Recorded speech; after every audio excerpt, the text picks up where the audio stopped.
Hello students, welcome to global online. So आज का session उन स्टूडेंट्स के लिए बहुत ज़्यादा इंपॉर्टेंट है जो कि आसाम स्लेट 2025 के लिए प्रिपेयर कर रहे हैं, क्योंकि स्टूडेंट आज के वीडियो में हम देखने वाले हैं जो legal aspect of a business, जो हमारा यूनिट है, जो हमारा 9th यूनिट है कॉमर्स का, उससे के टॉप मोस्ट रिपीटेटिव पीवाई की उसको हम यहाँ पे देखने वाले, जो कि मोस्ट इम्पॉर्टेंट है। और साथ ही साथ हम उसके जो कॉन्सेप्ट हैं उसको डिटेल में एक्सप्लेन करूँगी मैं आपको, और डिटेल में उसके जो कॉन्सेप्ट उनको अच्छे से समझा के बताऊंगी कि किस तरीके से वो क्वेश्चन में पूछे जाते हैं। ओके, सो यहाँ पे देखिए स्टूडेंट, आगे पर क्वेश्चन की तरफ मूव ऑन करने से पहले मैं आपको एक ब्रीफ में थोड़ा सा बता दूं। यहाँ पे आप लोगों को आसाम स्लेट का जो न्यू बैच है वो हमारा 21 जनवरी से स्टार्ट हो रहा है। यहाँ पे आप लोगों को कंप्लीट कोर्स मिल जाएगा, कॉमर्स एंड मैनेजमेंट दोनों का। यहाँ पे आप लोगों को डेली लाइव लेक्चर्स तो मिल जाएंगे, जो बच्चे लाइव लेक्चर नहीं कर पाते तो उनके लिए रिकॉर्डेड सेशन भी अवेलेबल है। यहाँ पे आपको PDF नोट्स मिल जाएगा। यहाँ पे आपका 100% सिलेबस कवर किया जाएगा। साथ ही साथ यहाँ पे PYQs और MCQs को PYQs को एनालिसिस करके MCQs बनाए जाते हैं और उसके थ्रू आप लोगों का रिवीजन करवाया जाएगा। सो इस तरीके से प्रिपरेशन होता है। देन यहाँ पे आप लोगों का मॉक टेस्ट आप लोगों को मिल जाएंगे, जो कि हमारा टाइम मैनेजमेंट के लिए बहुत ज़्यादा इंपॉर्टेंट है। यहाँ पे आप लोगों को 4000 प्लस MCQs यहाँ पे मिल जाएंगे। PYQs, ये 10 ईयर्स के PYQs यहाँ पे आप लोगों को मिल जाएंगे। सो एक बेस्ट प्रिपरेशन स्ट्रेटेजी है।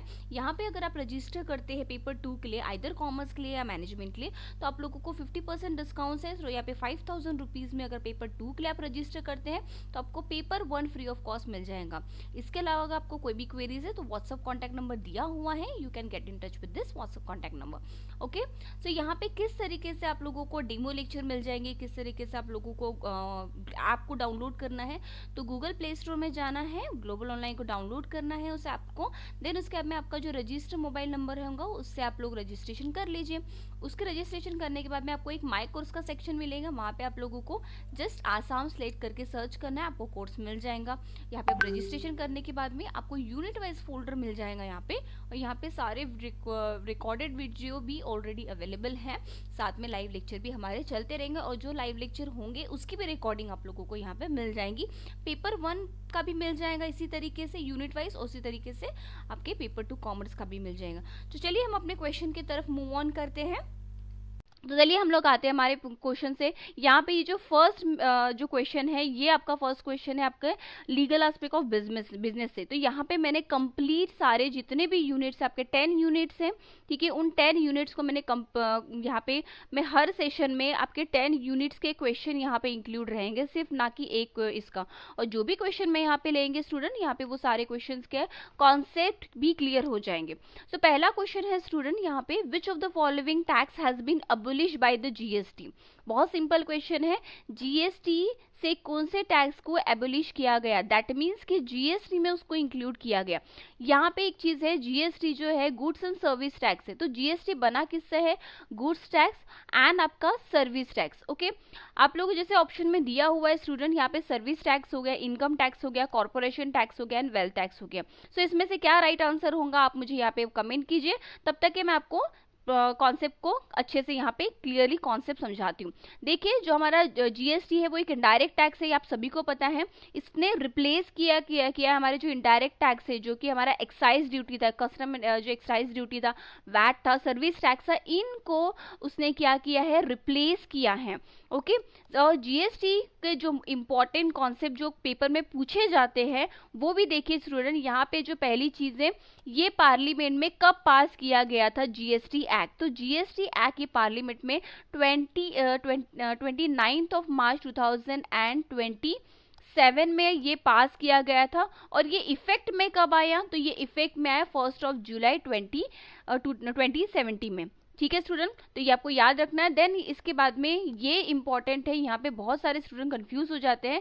पहली चीज तो GST का बिल जो है वो कॉन्स्टिट्यूशन में जाता है, तो GST बिल जो है वो हमारा 122 है।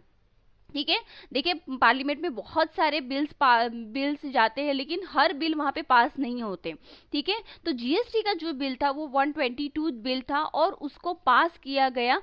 देन यहाँ पे इंट्रोड्यूस किया गया उसको कॉन्स्टिट्यूशनल अमेंडमेंट एक्ट में, और जिस कॉन्स्टिट्यूशन अमेंडमेंट एक्ट में उसको इंट्रोड्यूस किया गया वो हमारा था 10 and 1 कॉन्स्टिट्यूशन अमेंडमेंट एक्ट। तो ये हमारे इंपॉर्टेंट हो जाते हैं। एक तो हमारा बिल जीएसटी जो कॉन्स्टिट्यूशन बिल है वो कौन सा है, कौन सा नंबर में था 122, और हमारा कॉन्स्टिट्यूशन अमेंडमेंट कौन से नंबर में है, तो 10 एंड 1, किसके केस में, हमारे जीएसटी के केस में। ओके, दूसरी चीज ये किसने इंट्रोड्यूस किया था, जो उस टाइम पे जो हमारे 2027 में जो हमारे फाइनेंस मिनिस्टर थे, उन्होंने, अरुण जेटली ने इसे पास किया था, और जो फाइनेंस मिनिस्टर ऑफ इंडिया है वो भी निर्मला सीतारमण, ठीक है, उन्होंने प्रेजेंट किया था उसको। देन जो हमारा इनकम टैक्स, आपको पता है इनकम टैक्स यहाँ पे आपको ऑप्शन में दिया हो, तो इनकम टैक्स आपका डायरेक्ट टैक्स है, ठीक है, जो गवर्नमेंट को डायरेक्टली हम लोग पे करते हैं अपनी इनकम से, ठीक है। कॉर्पोरेट टैक्स क्या होता है, कॉर्पोरेट टैक्स जो होता है ये आपका नेट प्रॉफिट, मतलब ये आपके कॉर्पोरेशन बिजनेस से रिलेटेड होता है। तो जिस तरीके से आपको ऑप्शन दिया हुआ है स्टूडेंट, यहाँ पे सर्विस टैक्स दिया, इनकम टैक्स तो हमारा डायरेक्ट टैक्स है, तो ये तो ऑप्शन में हो नहीं सकता, तो इसको हमने एलिमिनेट कर दिया, ठीक है।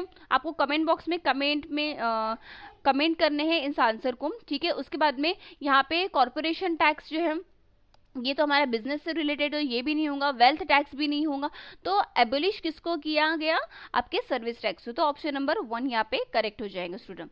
चलिए नेक्स्ट क्वेश्चन में आ जाते हैं। नेक्स्ट क्वेश्चन है यहाँ पे हाँ, जो हमारा जीएसटी है, ये भी कॉन्सेप्ट को एक बार मैं क्लियर कर देती हूँ। जीएसटी जो है ये आपका सेंट्रल टैक्स और स्टेट टैक्स दोनों को मिला के बना हुआ है, ठीक है, क्योंकि इसमें सेंट्रल गवर्नमेंट का भी इन्वॉल्वमेंट है और आपका स्टेट गवर्नमेंट का भी इन्वॉल्वमेंट है। तो यहाँ पे आपका जो गुड्स एंड सर्विस टैक्स जो है उसमें आपका सेंट्रल टैक्सेस में आपको किसको इंक्लूड किया, सेंट्रल एक्साइज ड्यूटी इसमें इंक्लूड है, सर्विस टैक्स इसमें इंक्लूड है, add cost duty, custom duty यहाँ पे अप्लीकेबल है। Then special add custom duty है, ये भी आपका जीएसटी में ही आता है। सेंट्रल सर्विस सेल्स टैक्स आपका जीएसटी में आता है। सेंट्रल सरचार्ज एंड सेक्सेस जो होता है ये भी आपका जीएसटी में आता है स्टूडेंट। देन उसके बाद में जो आपका स्टेट लेवल के जो टैक्सेस है, कभी कभी इसमें भी पूछ लेते हैं, तो स्टेट लेवल टैक्स में आपका वैट आ जाएगा, ऑक्ट्राइज आ जाता है, एंट्री टैक्स आ जाता है, आपका परचेज टैक्स हो गया, लग्जूरियस टैक्स होगा, tax on lottery gambling, tax on lottery and gambling it's your state tax, ठीक है, ये पेपर में आ चुका है। देन इसके बाद में स्टेट एक्सेस सरचार्ज हो गया, एंटरटेनमेंट टैक्स भी आपका जीएसटी में टैक्स है, क्योंकि अब जब हम लोग मूवीज देखने जाते हैं तो उसमें भी जीएसटी काटा जाता है, ठीक है। तो यहाँ पर एंटरटेनमेंट टैक्स भी हमारा क्या है, जीएसटी का पार्ट है। चलिए नेक्स्ट क्वेश्चन में आते हैं स्टूडेंट। यहाँ पे बहुत सारे क्वेश्चंस हम लोगों को देखना है, तो थोड़ा स्पीड में हमको करना होगा, ठीक है, क्योंकि मैराथन सेशन है। चलिए, तो यहाँ पे आप कमेंट करते रहिए अपने आंसर को। फर्स्ट जो आपका सेकंड क्वेश्चन जो है उसका फर्स्ट स्टेटमेंट के क्वेश्चन है, इसमें आप लोगों को ये जो क्वेश्चन है ये आप लोगों का कॉन्ट्रैक्ट का क्वेश्चन है, इंडियन कॉन्ट्रैक्ट एक्ट 1879, ठीक है। तो आपका यहाँ पे फर्स्ट स्टेटमेंट बोला है, कॉन्ट्रैक्ट हुज ऑब्जेक्ट और the consideration are unlawful are void. तो यहाँ पे कॉन्ट्रैक्ट बोला है, कॉन्ट्रैक्ट के बारे में पूछा है, तो सबसे पहले कॉन्ट्रैक्ट एंड एग्रीमेंट बनता कैसे है, किस सेक्शन में ये पूछा जाता है, किस सेक्शन के अंडर ये आता है, ये सारी चीजें बेसिक चीजें आप लोगों को पता रहनी चाहिए। पहली चीजें आप लोगों को ये चीज पता है कि ऑफर, ठीक है, प्लस आपका यहाँ समझते हैं इस बेसिक चीज को। देखिए आपका जो ऑफर होता है, ठीक है, offer plus acceptance, okay. Offer को जब एक्सेप्ट किया जाता है, ऑफर में दो लोग होते हैं, एक ऑफरर होता है ना ऑफरी होता है। ऑफरर दैट मीन्स जो ऑफर देगा कि तू मेरा ये ऑफर है एक्सेप्ट कर, ठीक है। सो ऑफर का जो सेक्शन है वो सेक्शन है आपका 2 सब सेक्शन ए, ठीक है, ये सेक्शन आपको याद रखने हैं। जो एक्सेप्टेंस है उसका सेक्शन है सेक्शन 2 सब सेक्शन बी, ठीक है। जब ऑफर प्लस एक्सेप्टेंस होता है तो वो बन जाता है हमारा प्रॉमिस, ठीक है, वो हमारा बन जाता है प्रॉमिस। और प्रॉमिस जो है वो आपका सेक्शन 2 सेक्शन 2B में दिया हुआ है, ठीक है। अब जब ये जो प्रॉमिस है, ये प्रॉमिस में भी 2 कैटेगरी के लोग होते हैं, एक तो प्रॉमिसर होगा, ठीक है, एक प्रॉमिसर होगा, दूसरा आपका प्रॉमिसी होगा, ठीक है। सो प्रॉमिसर कौन होगा, जो प्रॉमिस करेगा, ठीक है, और इसका जो सेक्शन दिया हुआ है सेक्शन 2C दिया हुआ है, क्लियर है। देन उसके बाद में जब ये प्रॉमिस जो है, ठीक है, इस प्रॉमिस में जब आपका कंसीडरेशन ऐड हो जाता है, इस प्रॉमिस में जब कंसिडरेशन ऐड हो जाता है, दैट मीन्स कि कुछ कंसिडरेशन मतलब लेना देना, या फिर उसमें मनी से भी रिलेटेड हो सकता है या किसी भी चीज़ से रिलेटेड हो सकता है। तो जैसे बोला कि मैंने एक चीज़ आपको दिया हुआ है तो इसका इतना इतना पैसा मैं आपको दूंगी, तो ये आपका हो गया कंसिडरेशन। जब ये दोनों मिलते हैं, दैट मीन्स मैंने बोला आपका प्रॉमिस प्लस कंसिडरेशन देव, जब दोनों चीज़ें मिलती है तो आपका बन जाता है यहाँ पे एग्रीमेंट। ठीक है, ये बन जाता है आपका एग्रीमेंट। कंसिडरेशन का जो सेक्शन है स्टूडेंट, वो सेक्शन है 2D। ठीक है, और आपका अग्रीमेंट का जो सेक्शन है वो सेक्शन है सेक्शन 2E। मैं इसको थोड़ा अच्छे से लिख लेती हूँ, दैट इज सेक्शन 2E। ठीक है, तो ये आपका अग्रीमेंट का सेक्शन होगा। सेक्शन पूछे जाते हैं। अब ये जो एग्रीमेंट होता है यहाँ पे, जब इस एग्रीमेंट में जब एनफोर्सिएबिलिटी आ जाती है, ठीक है, एनफोर्सिएबल होता है बाय लॉ। ठीक है, अगर ये एनफोर्सिबल हो गया by law, through the law, तो फिर ये बन जाता है कॉन्ट्रैक्ट। ठीक है, फिर ये बन जाता है आपका कॉन्ट्रैक्ट। सो स्टूडेंट, यहाँ पे जो अग्रीमेंट है, एक तो दो टाइप के अग्रीमेंट होते हैं। एक ऐसा अग्रीमेंट होता है जिसको एनफोर्सिएबिलिटी मिली है, दैट मीन्स जो एनफोर्सिएबल है बाय लॉ। ठीक है, तो इसका जो सेक्शन है ये दिया, अगर कोई एग्रीमेंट अगर एनफोर्सिएबल बाय लॉ है तो यहाँ पे आपको लोग का हो जाता है सेक्शन, ये आता है आपका सेक्शन 10 के अंदर। ठीक है, और दूसरी चीज और होती है, एक तो हो सकता है वो एग्रीमेंट एनफोर्सिएबल बाय लॉ हो, या फिर दूसरी चीज ये हो सकती है वो विदाउट एनफोर्सिएबल हो, एनफोर्सिएबल बाय लॉ हो। ठीक है, पहले इसको समझ लेते हैं। अगर विदाउट एनफोर्सिएबल बाय लॉ होगा तो वो वॉइड एब इनिशिएटिव रहेगा। दैट मीन्स कि स्टार्टिंग से ही वो एग्रीमेंट क्या हो जाएगा, रॉन्ग हो जाएगा या वॉइड हो जाएगा, मतलब उसको माना नहीं जाएगा। उसको एक तो ये इसको वॉइड एब इनिशिएटिव बोलते हैं, या फिर हम इसको ये चीज बोल सकते हैं कि वो एग्रीमेंट कैसा है, वॉइड एग्रीमेंट है। कैसा एग्रीमेंट है, वॉइड एग्रीमेंट है। और ये जो सेक्शन है वॉइड एग्रीमेंट का सेक्शन बोलो, या वॉइड एग्रीमेंट को ही वॉइड एब इनिशिएटिव भी बोला जाता है, इनिशियो बोलते हैं। तो इसका जो सेक्शन दिया हुआ है वो सेक्शन 2G के अंदर है। ठीक है, इसके बाद में हम लोग आते हैं हमारा एनफोर्सिएबिलिटी के अंदर। तो एनफोर्सिएबिलिटी के अंदर हमारा फर्स्ट वाला जो होता है वो होता है वैलिड कॉन्ट्रैक्ट। ठीक है, एक तो हमारा वैलिड कॉन्ट्रैक्ट होता है कि ऐसा कॉन्ट्रैक्ट जो कि वैलिड है, यस, ठीक है, लॉ ने एनफोर्स किया, दैट मीन्स वैलिड है। तो इसका जो सेक्शन है हमारा सेक्शन 2H होता है। ठीक है, उसके बाद में दूसरा होता है दैट इज वॉइडेबल, यानी अभी तो जब उन्होंने वो एग्रीमेंट किया तब तो वहां पे क्या था, वो एग्रीमेंट वो कॉन्ट्रैक्ट जो था वो वॉइड था, लेकिन बाद में क्या हो गया, वो पर्सन की डेथ हो गई या फिर वो इंसॉल्वेंट हो गया या कोई भी गड़बड़ हो गई, उसकी वजह से वो क्या हो सकता है, इन फ्यूचर अगर कोई कॉन्ट्रैक्ट वॉइड हो सकता है तो उसको हम लोग वॉइडेबल बोलते हैं, कि हो सकता है कि सामने आगे चल के वो चीज़ ना हो। तो इस सेक्शन 2I के अंदर ये दिया हुआ है। देन हमारा थर्ड होता है that is a void agreement, void contract. ठीक है, यहाँ पे आता है हमारा कॉन्ट्रैक्ट। देखो मैंने क्या बोला आपको, अभी एक ही चीज ये चीज समझाई कि आपका जो अगर आपका एग्रीमेंट अगर एनफोर्सिबल बाय लॉ है तो वो कॉन्ट्रैक्ट बन जाता है। इसलिए यहाँ पे एग्रीमेंट नहीं, यहाँ पे क्योंकि ये एग्रीमेंट को एनफोर्स किया गया है लॉ के थ्रू, इसलिए ये सारे बन गए हमारे कॉन्ट्रैक्ट। ठीक है, तो यहाँ पे हमारा क्या हो जाएगा, सेक्शन 2J। ठीक है, सेक्शन 2J। तो सेक्शन 2J दिया आपका वॉइड कॉन्ट्रैक्ट का। तो ये बहुत इंपॉर्टेंट इंफॉर्मेशन है स्टूडेंट। उसके बाद में हम लोग इस क्वेश्चन में आ जाते हैं। देखिए अब हमारा क्वेश्चन क्या पूछा था, क्वेश्चन में ये पूछा था कॉन्ट्रैक्ट हुज ऑब्जेक्टिव और कंसिडरेशन आर अनलॉफुल। अगर वो अनलॉफुल है तो मैंने अभी आपको बताया कि वो क्या हो जाता है, वॉइड हो जाता है। तो अकॉर्डिंग टू दिस स्टेटमेंट, ये हमारा राइट स्टेटमेंट हो गया। देन उसके बाद में सेकेंड स्टेटमेंट आपको दिया हुआ है, contract in restraint of the legal proceeding are void. अगर कोई कॉन्ट्रैक्ट लीगल प्रोसीडिंग को रिस्ट्रेन कर रहा है, मतलब रोकने की कोशिश कर रहा है, कोई भी ऐसी चीज जैसे किसी की मैरिज को रोक देना, उसका कॉन्ट्रैक्ट किसी ने दे दिया, किसी को बंदूक से उड़ा देना, उसका कॉन्ट्रैक्ट किसी दे दिया, तो ये अगर किसी भी या फिर किसी बिजनेस को ओपन नहीं करने देना, ठीक है, हम नहीं चाहते कि कोई मेरा जैसे बिजनेस ओपन करे, तो उस टाइम पे अगर वो चीज को रोकने के लिए लीगल प्रोसीजर की मतलब उसको रिस्ट्रेन किया जाता है, तो वो हमारा क्या हो जाता है, वॉइड। तो यस, ये स्टेटमेंट भी आपका करेक्ट है। तो ये बोथ द स्टेटमेंट क्या रहना चाहिए, आपके करेक्ट होना चाहिए स्टूडेंट। इसके अलावा एक और चीज है जो आपको समझानी है, जो आपका कॉन्ट्रैक्ट जो होता है उसमें initial of the valid contract, किसी भी कॉन्ट्रैक्ट को वैलिड होने के लिए क्या इनिशियल स्ट्रेटेजी होती है। तो यहाँ पे किसी भी कॉन्ट्रैक्ट को वैलिड होने के लिए उसमें 2 पार्टीज रहनी चाहिए। एक तो पार्टी आपका ऑफरर रहना चाहिए, ऑफरी रहना चाहिए, 2 पार्टीज उसमें रहने चाहिए। दूसरी चीज, intention to create a legal relation, दोनों का इंटेंशन क्लियर रहना चाहिए कि वो जो कॉन्ट्रैक्ट बना रहे हैं वो लीगली वैलिड हो, तभी ये वैलिड कॉन्ट्रैक्ट कहा जाएगा। फुलफिलमेंट ऑफ लीगल फॉर्मेलिटीज, उससे रिलेटेड जितनी भी लीगल फॉर्मेलिटीज जो लॉ में दी हुई है, अगर वो चीज अच्छे से अगर वो लोग फुलफिल करते हैं तो वो एक वैलिड कॉन्ट्रैक्ट कहा जाएगा, ठीक है। देन सर्टेनिटी ऑफ मीनिंग, जो उसका मीनिंग है जो कॉन्ट्रैक्ट में लिखा हुआ सेम मीनिंग, अगर मैं आपको दिखा रही हूँ कि मैं आपको बता रही हूँ कि ऑरेंज, और आपको फिर सपोज मैं आपको एप्पल बता रही हूँ कि मैं आपको एप्पल डिलीवर करने वाली हूँ, और वहां पे मैंने सिर्फ फ्रूट्स लिख दिया, ठीक है, तो यहाँ पे क्लियर नहीं दिया, दैट इज सर्टेनिटी नहीं है। अगर मैंने यहाँ पे सिर्फ फ्रूट्स लिख दिया तो मैं तो कुछ भी दे सकती हूँ, एप्पल के जगह मैं आप लोगों को ऑरेंज दे सकती हूँ। तो इस टाइम पे क्या हो जाता है, यहाँ पे अगर सर्टेनिटी क्लियर रहना चाहिए, क्या फ्रूट्स दे रहे हो तो कौन सा फ्रूट्स दे रहे हो, एप्पल दे रहे हो, ऑरेंज दे रहे हो, इस तरीके से। तो क्लियरिटी रहना बहुत जरूरी, सर्टेनिटी रहना चाहिए, मीनिंग में सर्टेनिटी रहना चाहिए, तभी आपका कॉन्ट्रैक्ट कैसा रहेगा, वैलिड रहेगा।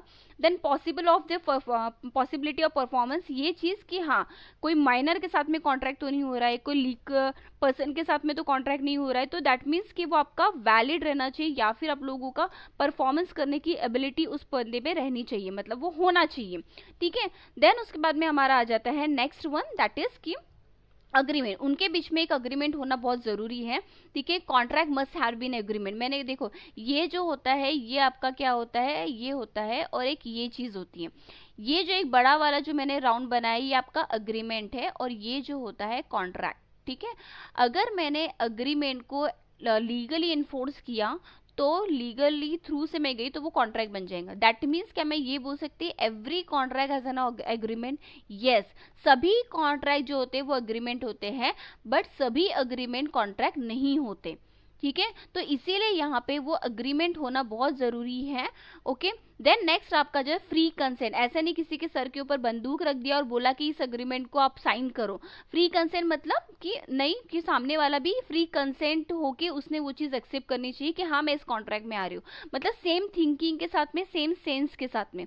Then competence of the parties on the basis of the age of 18 years, मतलब इसका साउंड माइंड, कॉम्पिटेंस मतलब इतना एबल रहना चाहिए वो बंदा कि वो जो है उस पर्टिकुलर कॉन्ट्रैक्ट में एंटर करे, मतलब माइनर नहीं होना चाहिए, मेजर रहना चाहिए, वो पर्सन क्या साउंड माइंड रहना चाहिए, डिसक्वालिफाइड नहीं होना चाहिए, ऐसा मतलब जो बैंकक्रप्टेड ऐसे लोग नहीं रहना चाहिए। कॉम्पिटेंस की जो उस कॉन्ट्रैक्ट में आ सकते हैं और उस कॉन्ट्रैक्ट को फुलफिल कर सकते हैं, तभी ये कॉन्ट्रैक्ट क्या होगा, वैलिड होगा। देन यहाँ पे आ जाता है स्टूडेंट्स हमारा lawful consideration. So lawful consideration must be against public policy and harm, मतलब ऐसा कंसिडरेशन होना चाहिए कि वो अगेंस्ट पब्लिक हेल्थ नहीं होना चाहिए, या पब्लिक पॉलिसी के अगेंस्ट नहीं होना चाहिए, या अगर तू मेरा ये काम कर दे मैं तुझे बंदूक दे दूंगा, ऐसा नहीं होना चाहिए। मैं तू मेरा काम कर दे तुझे इतना इतना पैसा मिलेगा, ठीक है, मतलब दैट मीन्स कि आपका कैसा रहना चाहिए, लॉफुल कंसिडरेशन, कुछ भी कंसिडरेशन नहीं होना चाहिए, अजीब सा कुछ भी। देन लीगल ऑब्जेक्टिव, जो भी ऑब्जेक्टिव रहेंगे legal, not expressly declare to be void, ऐसा नहीं कि वो स्टार्टिंग से, जैसे मैं चांद से आसमान से तारी तोड़ के लेके आऊंगा तो ये मुझे पता है ये पॉसिबल ही नहीं है, तो ये क्या हो गया, स्टार्टिंग से ही क्या हो गया, वॉइड हो गया, ओके। या फिर मैं 10 मंजिली से कूद जाऊंगा तो ये क्या आपको पता है ये स्टार्टिंग से ही वॉइड है, ये पॉसिबल नहीं है, उस बंदे की जान जा सकती है, तो ये आपका क्या हो गया, ये ऐसी चीज उसमें नहीं होना चाहिए, तभी ये क्या रहेगा, वैलिड कॉन्ट्रैक्ट रहेगा, ठीक है। तो इतना समझ में आया, तो इसके अकॉर्डिंग हमारा राइट आंसर क्या था इस क्वेश्चन का, ऑप्शन नंबर 1 बोथ, ठीक है। चलिए नेक्स्ट क्वेश्चन में आते हैं हम लोग। यहाँ पे सभी टाइप के क्वेश्चन है स्टूडेंट्स, यहाँ पे आप लोग को इनकम टैक्स की, अकाउंटिंग के सारे क्वेश्चन, मार्केटिंग मैनेजमेंट, HRM, आपके सारे क्वेश्चंस मैंने यहाँ पे बिजनेस फाइनेंस के सभी क्वेश्चन, क्योंकि हम ये डेली लेने वाले हैं तो ये सारे क्वेश्चंस इसमें इंक्लूड है और आपके डेली सारे यूनिट्स कवर होंगे। ठीक है, ऐसा नहीं कि मैं आज सिर्फ आपको लॉ पढ़ा रही हूँ या कल मैं आपको मार्केटिंग मैनेजमेंट, नहीं, मार्केटिंग मैनेजमेंट भी के भी क्वेश्चन आ जाए, अकाउंटिंग के भी क्वेश्चन भी आ जाए और ये सारे क्वेश्चन। चलिए नेक्स्ट क्वेश्चन में आते हैं। विच of the following is not a feature of the limited liability partnership form? कौन सा feature limited liability partnership firm का नहीं है? तो सबसे पहले हमको लिमिटेड लाइबिलिटी पार्टनरशिप फर्म क्या होता है ये समझना पड़ेगा। वो समझने से पहले आपको पता है पार्टनरशिप फर्म पहले आया था, ठीक है, पार्टनरशिप एक्ट पहले आया था, देन आपका लिमिटेड लाइबिलिटी पार्टनरशिप आया। अब ये जो एलएलपी जो है आपका लिमिटेड लाइबिलिटी पार्टनरशिप जो है, ये कहाँ से, मतलब कैसे ओरिजिनेट हुआ? ओके, सो क्वेश्चन ये है। तो आपका जो एलएलपी, सबसे पहले तो आपका जो एलएलपी है, लिमिटेड लाइबिलिटी पार्टनरशिप एक्ट जो है, वो एक्ट है 2008। ठीक है, अब स्टूडेंट लिमिटेड लाइबिलिटी पार्टनरशिप और आपका जो आपका प्राइवेट लिमिटेड कंपनी जो है, ये दोनों का एक्चुअली ये मर्ज है। कैसे मर्ज है? क्योंकि जो आपका एलएलपी है, एलएलपी जो स्पेसिफिकली ये बना हुआ था एमएसएमई के लिए, ठीक है, medium and small micro and small and medium scale industry, ठीक है, एमएसएमई के लिए ये चीज़ बनी हुई थी।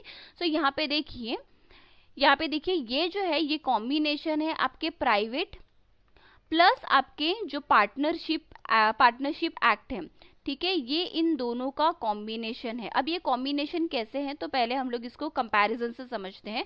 देखिए एलएलपी और पार्टनरशिप जो है, एलएलपी और पार्टनरशिप में डिफरेंस क्या है? पहले चीज, जो आपका पार्टनरशिप में रजिस्ट्रेशन क्या है, ऑप्शनल था, मतलब उसमें आप रजिस्ट्रेशन नहीं भी करोगे तो भी चल जाएगा, लेकिन एलएलपी में रजिस्ट्रेशन कंपलसरी है। उसी तरीके से एलएलपी में अप्रूवल, नेम का अप्रूवल लेके आना कंपलसरी है, लेकिन वही सेम चीज आपकी पार्टनरशिप में कंपलसरी नहीं था।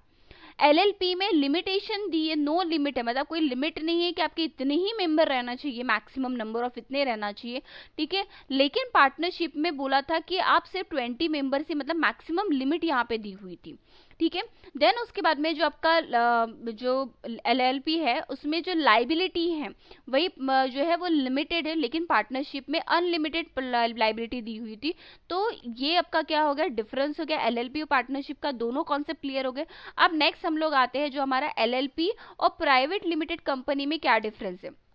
पहली चीज, एलएलपी जो है, एलएलपी को हम प्राइवेट लिमिटेड कंपनी में कन्वर्ट नहीं कर सकते, कन्वर्जन नहीं होता, लेकिन अगर कोई कंपनी है, प्राइवेट कंपनी है, वो अगर चाहती है कि मैं एलएलपी में कन्वर्ट हूँ तो वो कर सकती है, कन्वर्टेड टू एलएलपी। ये बहुत इंपॉर्टेंट फीचर्स है, स्टेटमेंट में पूछे जाते हैं, इसलिए आप लोगों को क्लियर रहना बहुत जरूरी है। देन उसके बाद में जो एलएलपी एक्ट है वो 2008 है और जो कंपनी एक्ट है वो 2013 है। ठीक है, देन उसके बाद में जो एलएलपी है, ये एलएलपी आपका, आप में ऐसी कोई लिमिट नहीं दिया है कि आपके लिमिटेड मेंबर ही होना चाहिए, वहाँ पे नो लिमिट या फिर अनलिमिटेड मेंबर बोला गया है। लेकिन जब प्राइवेट लिमिटेड कंपनी की बात करते हैं तो वहाँ पे उन्होंने मैक्सिमम 200 मेंबर्स वहाँ पे होने चाहिए, ऐसा उन्होंने कहा, ठीक है, ऐसा दिया हुआ है लॉ में। देन उसके बाद में जो लाइबिलिटी है मेंबर की, तो यहाँ पे एक्सटेंडेड कॉन्ट्रीब्यूशन, मतलब यहाँ पे कॉन्ट्रीब्यूशन वो एक्सटेंड कर सकते हैं किसी लिमिट तक के, मतलब that means in simple word यहाँ पे लिमिटेड लाइबिलिटी है, लेकिन जो प्राइवेट लिमिटेड है वहाँ पे एक्सटेंडेड टू शेयर, वो अपने शेयर में उसको कन्वर्ट कर सकते हैं। तो एक्चुअली जो एलएलपी का कॉन्सेप्ट जो आया वो बेसिकली प्राइवेट लिमिटेड कंपनी और पार्टनरशिप में जो ड्रॉबैक्स थे उन दोनों को मर्ज करके एलएलपी का इंट्रोड्यूस हुआ, और स्पेशली एमएसएमई सेक्टर के लिए ये चीज़ हुई। तो ये चीज़ क्लियर है। तो यहाँ पे चलिए हम क्वेश्चन में आ जाते हैं। क्वेश्चन में क्या पूछा हुआ है, क्वेश्चन में सिंपल ये पूछा है फीचर नहीं है, that means it's not a feature of limited liability partnership का फीचर नहीं है। तो मैंने आपको फर्स्ट ऑप्शन यहाँ पे दिया हुआ है, फर्स्ट ऑप्शन ये partner should be less than 20। क्या वहाँ पे लिमिटेशन दी थी? उसने बोला था कि उसका लेस देन 20 रहना चाहिए करके, ऐसी कोई लिमिट दी थी? तो यहाँ पे सिंपल सी चीज़ें, एलएलपी में नो लिमिट बोला था। लिमिट कहाँ दी थी? दो जगह दी थी, एक तो आपका पार्टनरशिप में लिमिट दी थी और दूसरा आपकी प्राइवेट जो कंपनीज है, प्राइवेट लिमिटेड जो कंपनी है उसमें आप लोगों को दी थी। प्राइवेट में 200 मैक्सिमम बोला है और पार्टनरशिप में 20 मैक्सिमम बोला हुआ है। और वही चीज मैंने जैसे कहा कि पार्टनरशिप और प्राइवेट ये दोनों के जितने भी ड्रॉबैक्स है उनको ध्यान में रखते हुए एलएलपी का जन्म हुआ। तो इसीलिए यहाँ पे लेस देन 20 वाला कोई सीन ही नहीं है, तो इसलिए हमारा फर्स्ट ऑप्शन ही यहाँ पे राइट हो गया। ठीक है, क्योंकि यहाँ पे इज नॉट बोला है कि फीचर नहीं है, तो हाँ ये फीचर नहीं है, क्योंकि यहाँ पे अनलिमिटेड आना चाहिए LLP के इसमें। ठीक है, देन यहाँ पे आपका सेकंड ऑप्शन भी हम रीड कर रहे थे, partnership and management need not be separated. तो ये अच्छा पॉइंट है, यहाँ पे इसने ये चीज लिमिटेड लाइबिलिटी पार्टनरशिप में ये चीज कही है कि आपका जो मैनेजमेंट है और आपका जो पार्टनरशिप है, ये दोनों अगर सेपरेट नहीं है तो भी चलेगा। It's need not be separated, जरूरी नहीं है वो सेपरेट ही रहे। जैसे कंपनी में कहा जाता है कि जो आपका ओनर है, जो आपका कंपनी है, वो दोनों सेपरेट लीगल एंटिटी होना चाहिए, तो ऐसा कुछ नहीं कहा है उसमें। दूसरी चीज, इंटरनल गवर्नेंस में be decided by the mutual agreement among the partner. So yes, जो यहाँ पे इंटरनल गवर्नेंस जो है, ये आपका म्यूचुअल अग्रीमेंट, पार्टनर के म्यूचुअल अग्रीमेंट के बेसिस पे ये डिसाइड होता है। यस, एंड इस corporate body is perpetual succession, की वो कंटिन्यू चलती रहेंगी। ठीक है, सो ये था हमारा स्टूडेंट यहाँ पे। नेक्स्ट क्वेश्चन, यहाँ पे कुछ फीचर्स को हम डिस्कस कर लेते हैं जो लिमिटेड LLP के जो फीचर्स है। पहले इनकॉर्पोरेट बॉडी होती है, यस ये इनकॉर्पोरेट बॉडी है। Then body corporate, that means ये जो है रजिस्टर किया गया है इसको 2018 एक्ट के अंदर LLP। ओके, एक जो LLP एक बॉडी कॉर्पोरेट है। Then minimum and maximum number की कोई, एटलीस्ट देखो मिनिमम नंबर है, यस क्योंकि पार्टनरशिप है तो 2 मेंबर तो रहने ही चाहिए, बट मैक्सिमम की कोई लिमिट यहाँ पे नहीं दी हुई। सेपरेट लीगल एग्जिस्टेंस जो होता है, LLP has separate legal existence has from its partner and it's enter into the contract with the partners and sue the partner and can be sued by the partner। मतलब sue कर सकता है और sue मतलब किया भी जा सकता है किसी और पार्टनर की। तो perpetual succession बोला, legal entity perpetual succession is can be wound up in accordance with the provision of act। okay student, चलिए नेक्स्ट क्वेश्चन में हम लोग आ जाते हैं। which of the following does not form the part of the important information to be incorporated from the memorandum of association as a specific company। तो यहाँ पे memorandum of association के बारे में पूछा हुआ है। देखो पहली चीज तो मेमोरेंडम ऑफ एसोसिएशन, 2 चीज होती हैं जब कंपनी फॉर्म होती है। एक तो हमारा होता है मेमोरेंडम ऑफ एसोसिएशन का सर्टिफिकेट एंड दूसरा आर्टिकल ऑफ एसोसिएशन का सर्टिफिकेट। तो बेसिकली ये दोनों चीजों के डिफरेंस आप लोगों को पता रहना चाहिए स्टूडेंट। तो यहाँ पे पहली चीज इसका आंसर आप दें, ठीक, तब तक कि आप अपने आंसर को सोचिए, कमेंट कीजिए, मैं तब तक कि आप लोगों को कॉन्सेप्ट समझाती हूँ। ठीक है, चलिए यहाँ पे मेमोरेंडम ऑफ एसोसिएशन की जब हम लोग बात करते हैं और हम जब आर्टिकल ऑफ एसोसिएशन की बात करते हैं स्टूडेंट, तो दोनों के बेसिक चीजें आप लोगों को बहुत डिटेल में और अच्छे से क्लियर कॉन्सेप्ट आपको पता रहना चाहिए। तो उसको समझने के लिए हम लोग पहले मेमोरेंडम ऑफ एसोसिएशन और आर्टिकल ऑफ एसोसिएशन को समझ लेते हैं। पहली चीज जो मेमोरेंडम ऑफ एसोसिएशन है, ये प्राइमरी इंपॉर्टेंस होता है, क्योंकि मेमोरेंडम ऑफ एसोसिएशन में उस चीज से रिलेटेड, उस कंपनी से रिलेटेड डिटेल इंफॉर्मेशन आप लोगों को दी रहती है। वही आर्टिकल ऑफ एसोसिएशन में आप लोगों को रूल्स एंड रेगुलेशंस क्या है उस कंपनी के, उसके बारे में दिया रहता है। ठीक है स्टूडेंट, तो यहाँ पे आप लोगों का ये प्राइमरी है और आपका आर्टिकल ऑफ एसोसिएशन सेकेंडरी है। जैसे कि मैंने कहा कॉन्स्टिट्यूशन ऑफ कंपनी के सारी, कंपनी का क्या कॉन्स्टिट्यूशन क्या बोलता है इससे रिलेटेड होता है। देन आर्टिकल ऑफ एसोसिएशन में आपके रूल्स एंड रेगुलेशन आ जाते हैं। इसके ऑब्जेक्टिव जो रहेंगे, ये ले डाउन ऑब्जेक्टिव, कंपनी के जो ऑब्जेक्टिव है, यहाँ पे आप लोगों को आर्टिकल ऑफ एसोसिएशन में आप लोगों को प्रोसीजर, उसके कौन से ऑब्जेक्टिव को उनको अचीव करना है उसके बारे में दिया रहेगा। ठीक है, देन अल्टरेशन नॉट अल्टरेबल, आपने एक बार मेमोरेंडम ऑफ एसोसिएशन बना लिया, उसको आप अल्टर नहीं कर सकते, लेकिन आर्टिकल ऑफ एसोसिएशन को आप अमेंड कर सकते हैं। दैट मीन जो भी अमेंडमेंट होती है, कंपनी में जो अमेंडमेंट होती है, कॉन्स्टिट्यूशन में जो अमेंडमेंट होती है, वो अमेंडमेंट किस में होती है, मेमोरेंडम ऑफ एसोसिएशन में, आपके आर्टिकल ऑफ एसोसिएशन में अमेंडमेंट्स होती है। मेमोरेंडम जो बन गया एक बार, उसमें कोई चेंजेस नहीं होते, अल्टरेशन नहीं होते। रिलेशनशिप की जब हम लोग बात करते हैं, तो यहाँ पे contract between the party and outside like a banker और क्रेडिटर के बीच में जो भी कॉन्ट्रैक्ट होंगे, उसके लिए एमओए जो है मेमोरेंडम ऑफ एसोसिएशन में, उसका नेचर से रिलेटेड सारी चीजें इंफॉर्मेशन दी रहती है। वही एसोसिएशन की जब हम लोग आर्टिकल ऑफ एसोसिएशन की जब बात करते हैं, तो यहाँ पे मेंटेन द रिलेशन, कंपनी के साथ में किस तरीके से करना है, और जो इनसाइड रिलेशन पर्सन के साथ में किस तरीके से रिलेशन होना चाहिए, उसके बारे में यहाँ पे आर्टिकल ऑफ एसोसिएशन में डिस्कस किया गया। जब रेगुलेशन की बात करते हैं स्टूडेंट, तो मेमोरेंडम में आपका contain rules of the government administration of the company, company के एडमिनिस्ट्रेशन से रिलेटेड जितने भी रूल्स हैं वो आपके मेमोरेंडम में दिए हुए हैं। वही आपका आर्टिकल ऑफ एसोसिएशन में आपको जो है कंपनी के लिमिटेड बाय शेयर, ठीक है, और अडॉप्ट ऑल दी एनी जितने भी उसके अलावा एडमिनिस्ट्रेशन ऑफ द कंपनी के अलावा जितने भी रूल्स एंड रेगुलेशन है वो सारे के सारे रूल्स एंड रेगुलेशन आपके आर्टिकल ऑफ एसोसिएशन में आते हैं स्टूडेंट्स। उसके बाद में जो हमारा मेमोरेंडम ऑफ एसोसिएशन होता है, इसमें नेचर ऑफ डॉक्यूमेंट जो होता है does not allow the company act against company ordinance. तो यहाँ पे जो भी उसका कंपनी का ऑर्डिनेंस है उसके अगेंस्ट काम नहीं होता। आर्टिकल ऑफ एसोसिएशन एक सब्सिडरी डॉक्यूमेंट्स होता है, ठीक है, उसके तरीके से आर्टिकल ऑफ एसोसिएशन को ट्रीट किया जाता है। अब जब हम लिमिट्स की बात करते हैं तो memorandum does determine the limits of the company business. क्या लिमिट्स होंगी? ये मेमोरेंडम ऑफ एसोसिएशन कंपनी के बिजनेस से रिलेटेड, ठीक है। बट जब हम लोग आर्टिकल ऑफ एसोसिएशन की बात करते हैं तो business limits are not mention. तो लिमिट्स कहाँ दिए हुए? मेमोरेंडम में दिए हुए, ना कि हमारे आर्टिकल में दिए हुए। तो ये चीज़ जो बेसिक चीज़ें आप लोगों को याद रखनी पड़ेंगी, ठीक है स्टूडेंट। तो देन हम लोग आते हैं जब हम क्लॉजेस की बात करते हैं मेमोरेंडम ऑफ एसोसिएशन की, तो यहाँ पे आप लोगों का नेम क्लॉज होगा कि कंपनी का नाम क्या है, रजिस्ट्रेशन कहाँ पे है, वेन्यू क्या है, कहाँ पे रजिस्टर्ड है, कहाँ पे कंपनी एग्जिस्ट में है, देन वो कंपनी का ऑब्जेक्टिव क्या है, किस वजह से उस कंपनी को ओपन किया गया, वहाँ के जो पार्टनर्स है या फिर जो भी है जो भी मेंबर्स है उनके लाइबिलिटी क्या है, कैपिटल किस तरीके से जनरेट किया जाता है उस पर्टिकुलर कंपनी में, देन एसोसिएशन एंड सब्सक्रिप्शन किस तरीके से होगा।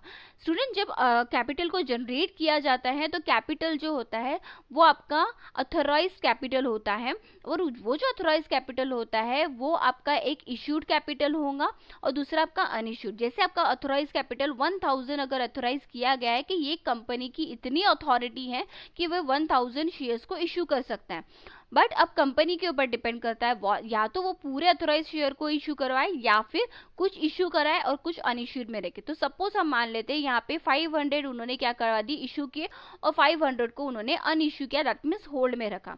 अब इसमें से हो सकता है कुछ के सब्सक्रिप्शन आए, कुछ के सब्सक्रिप्शन ना आए, तो यहाँ पे आपका सब्सक्राइब कैपिटल होता है और अनसब्सक्राइब कैपिटल होता है।